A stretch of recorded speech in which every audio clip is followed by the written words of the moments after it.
نماز کی فضیلتوں میں سے چوتھی فضیلت یہ ہے کہ نمازی کے لیے دنیا و آخرت میں نور اور روشنی کا سبب بنے گی، جیسا کہ حضرت عبداللہ بن عمر رضی اللہ تعالی عنہ کا بیان ہے کہ ایک روز نبی کریم صلی اللہ علیہ وسلم نے نماز کا ذکر کرتے ہوئے ارشاد فرمایا: من حافظ علیہا کانت له نورا و برہانا و نجاتا یوم القیامہ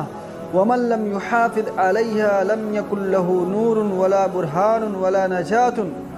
وكان يوم القيامة مع قارون وفرعون وهامان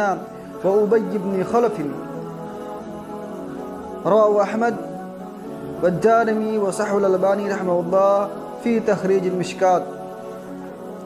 اللہ کے رسول صلی اللہ علیہ وسلم نے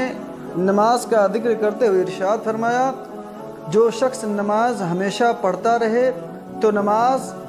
اس کے لیے نور، دلیل اور روز قیامت نجات کا سبب بنے گی،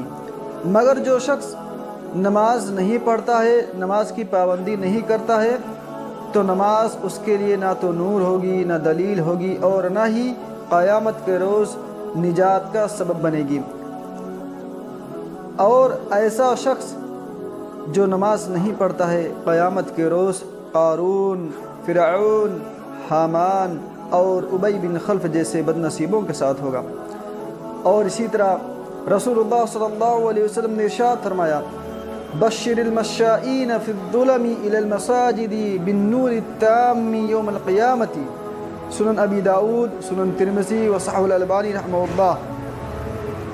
اللہ کے رسول صلی اللہ علیہ وسلم نے ارشاد فرمایا: